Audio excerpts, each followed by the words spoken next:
Halo, selamat pagi anak-anakku. Hari ini kita akan belajar bahasa Indonesia bab kedua tentang teks drama. Ya, Bisa gampang kayak gini. pengertian teks drama. Teks drama adalah teks yang menggambarkan kehidupan dan watak manusia melalui tingkah laku atau acting yang dipentaskan. Drama juga diartikan sebagai karya seni yang dipentaskan. Ciri-ciri teks drama: 1.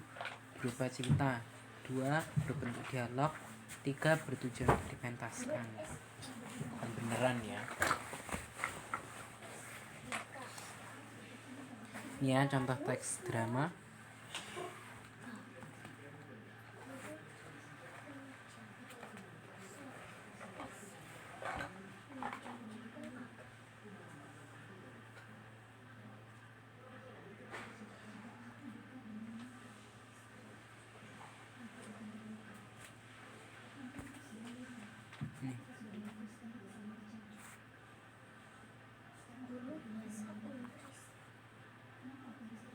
Istilah-istilah drama tradisional.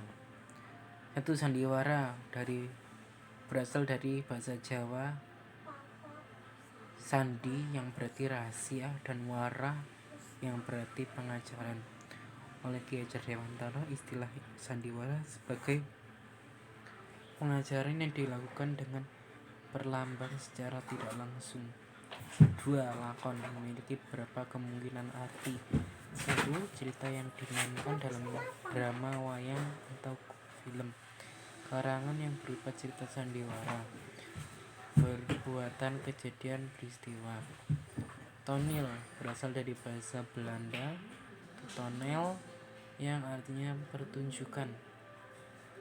Istilah ini populer pada masa penjajahan Belanda. 4. Sendratari, kepanjangan dari seni drama dan tari. Sendratari berarti pertunjukan serangkaian tari-tarian yang dilakukan oleh sekelompok orang penari dan menghiaskan suatu cerita tanpa menggunakan percakapan. Tableau merupakan drama yang menampilkan kisah dengan sikap dan posisi pemain dibantu oleh pencerita. Pemain-pemain tableau tidak berdialog. Unsur drama.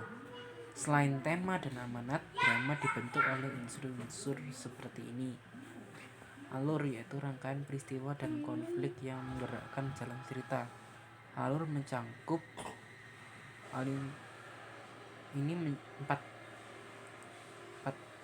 mencangkup pengenalan cerita, konflik awal, perkembangan konflik, dan juga penyelesaian.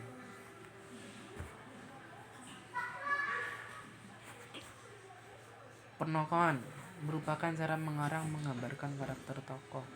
Tokoh utama yang menjadi sentral. Tokoh itu terbagi menjadi dua. Ada tokoh utama dan tokoh pembantu. Tokoh utama yang menjadi sentral cerita dalam pementasan drama. Tokoh utama ditandai oleh 4 hal, yaitu paling sering muncul dalam setiap adegan, menjadi sentral atau pusat perhatian tokoh-tokoh lain. Kejadian-kejadian yang melibatkan tokoh lain selalu dapat dihubungkan dengan peran tokoh utama.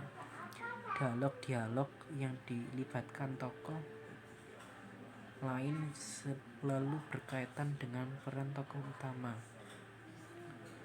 Tokoh pembantu adalah tokoh yang dilibatkan atau dimunculkan untuk mendukung jalan cerita dan memiliki kaitan dengan tokoh utama. Dialog. Ada 3 hal penting. Tokoh pelaku yang punya peran bersifat protagonis atau antagonis. Wawancara, dialog yang diucapkan oleh tokoh. Kramagung, petunjuk perilaku, tindakan, atau perbuatan yang harus dilakukan tokoh. Biasanya dituliskan dalam tanda kurung dan dicetak miring. kayak seperti contoh ini ya, kayak contoh yang di samping ini.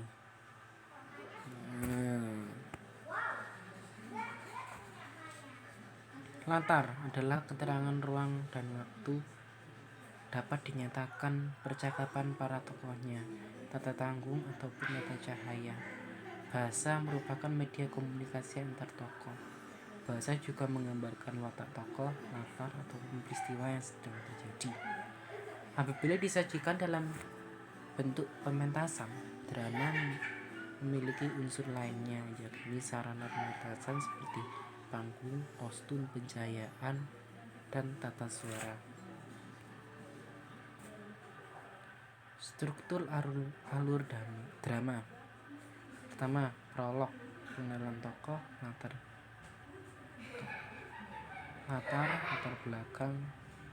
belakang cerita. Dialog, orientasi, konflikasi, resolusi. Epilog, menutup intisari cerita. Struktur teks drama. Prolog, pembukaan atau peristiwa pendahuluan dalam sebuah drama biasanya disampaikan oleh tukang cerita atau dalang ya, kalau di wayang dalang, untuk menjelaskan gambaran para pemain, latar dan sebagainya. Dialog merupakan media kiasan yang melibatkan tokoh-tokoh drama yang dapat menggambarkan kehidupan dan watak manusia, problematika yang dihadapi dan cara menyelesaikan persoalan hidupnya. Epilog adalah bagian terakhir dari sebuah drama yang berfungsi untuk menyampaikan intisari cerita atau menafsirkan maksud cerita oleh salah seorang aktor. Urutan peristiwa dalam dialog. Orientasi, bagian awal cerita menggambarkan situasi yang sedang atau sudah terjadi.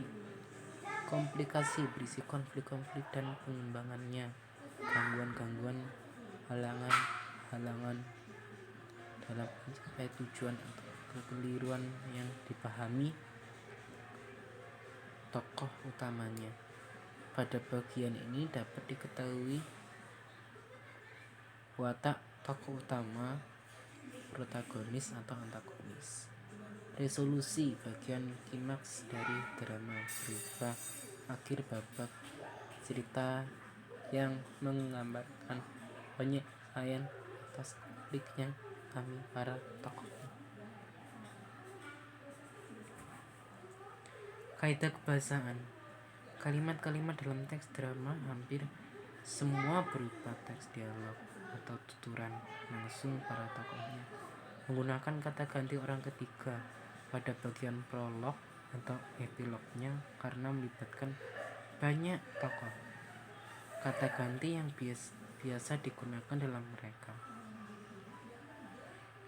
Pada bagian dialognya menggunakan kata ganti orang pertama dan kedua, contohnya aku, saya, kami, dan kamu. Bisa juga kata-kata sapaan, contoh anak-anak dan ibu. Sering menggunakan kata-kata tidak baku seperti kok, sih, dong, dan lain-lain. Dan sering ditemukan kalimat seru-seruan pertanyaan, contohnya selamat pagi anak-anak, Arga, kenapa sih kamu selalu hasil gitu. Banyak penggunaan konjungsi temporal seperti sebelum, setelah itu, mula-mula, dan kemudian, menggambarkan suatu peristiwa seperti menyingkirkan, menobatkan, beristirahat. Banyak menggunakan kata kerja yang paling menyatakan sesuatu yang dipikirkan atau yang dirasakan para tokoh seperti menginginkan, mengharapkan, dan mendambakan. Menggunakan kata sifat yang menggambarkan tokoh, tempat, atau suasana, misalnya ramah, bersih, gagah, dan kuat. Dari segi perawatan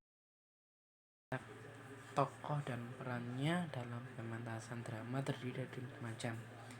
Tokoh statis, tokoh yang tidak mengalami perubahan karakter dari awal hingga akhir cerita. Tokoh sebabisa, tokoh yang dapat berperan sebagai tokoh lain. Tokoh berkembang, tokoh yang mengalami perkembangan nasib atau watak selama pertunjukan. Misalnya tokoh awalnya seorang yang baik, pada akhirnya menjadi seorang yang jahat. Tokoh pembantu, tokoh diperbantukan untuk menyertai, melayani, atau mendukung kehadiran tokoh utama. Tokoh membantu memerankan suatu bagian penting dalam drama, tapi fungsinya tetap sebagai tokoh pembantu. Oke anak-anak, sekian dulu pembelajaran kita pada hari ini. Terus dibaca, dicatat tadi hal-hal yang penting, dan juga tetap jaga kesehatan, patuhi protokol kesehatan, makan yang bergizi dan seimbang. Sampai jumpa pada video-video pelajaran selanjutnya. Selamat belajar, selamat melanjutkan aktivitas kembali. Tuhan memberkati.